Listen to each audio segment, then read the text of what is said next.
Possible bang maging state witness si ex-House Speaker at Leyte Representative Martin Romualdez sa controversial na flood control scandal?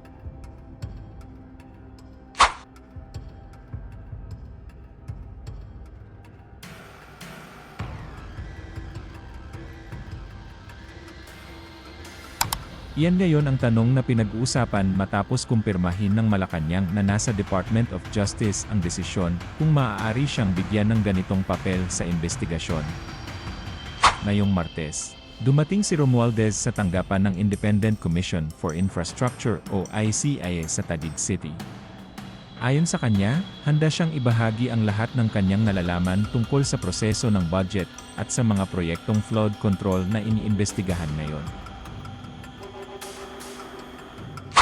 Iginiit niya na wala siyang itinatago at nais niyang makatulong sa paghahanap ng katotohanan. Sinabi niyang handa siyang magbigay ng impormasyon upang mapabilis ang investigasyon at mailahad ang buong katotohanan. I was invited to the ICI to share my personal knowledge on the budget process and of course any information about the insertions on the flood control. That is the basis of my invitation. Matatandaang nadawit ang pangalan ni Romualdez sa umano'y kickback scheme kaugnay ng mga flood control projects ng DPWH. Kasama umano siya sa mga pinangalanang tumanggap ng pera mula sa proyekto, isang akusasyong mariin niyang itinanggi. Ayon sa kanya, ang kanyang presensya sa pagdinig ay simbolo ng pagiging bukas at tapat sa investigasyon at ng kanyang paninindigang wala siyang kasalanan.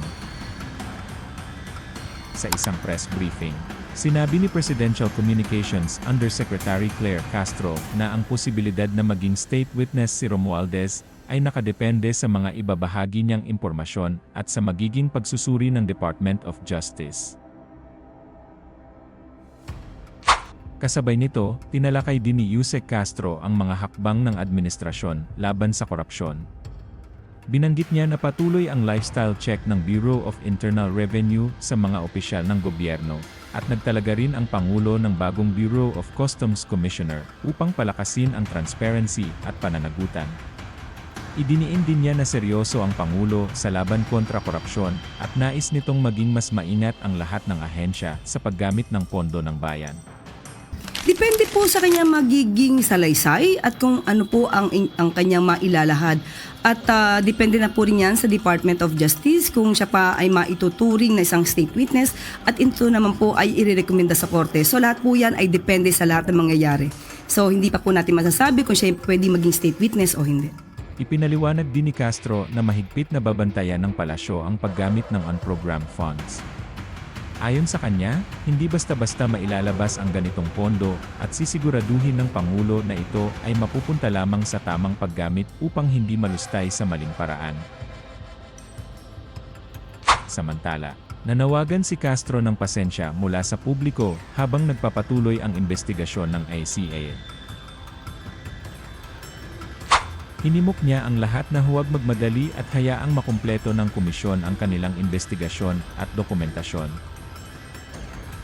Ang Independent Commission for Infrastructure ay binuo upang siyasatin ang umano'y maanumalyang flood control projects sa bansa. Kabilang sa mga iniimbestigahan ay ang mga budget insertions at mga proyektong pinaniniwalaang may irregularidad. Sa ngayon, nananatiling palaisipan kung anong magiging papel ni Romualdez sa investigasyon. Siya ba ay magiging testigo ng katotohanan o isa sa mga dapat managot sa lumalaking isyu ng korupsyon sa flood control projects? Habang umaandar ang investigasyon, malinaw ang mensahe ng Malacanang, walang sinasanto pagdating sa katiwalian. Ang laban kontra korupsyon ay nagpapatuloy at ngayon, nakatutok dito ang mata ng buong sambayanang Pilipino.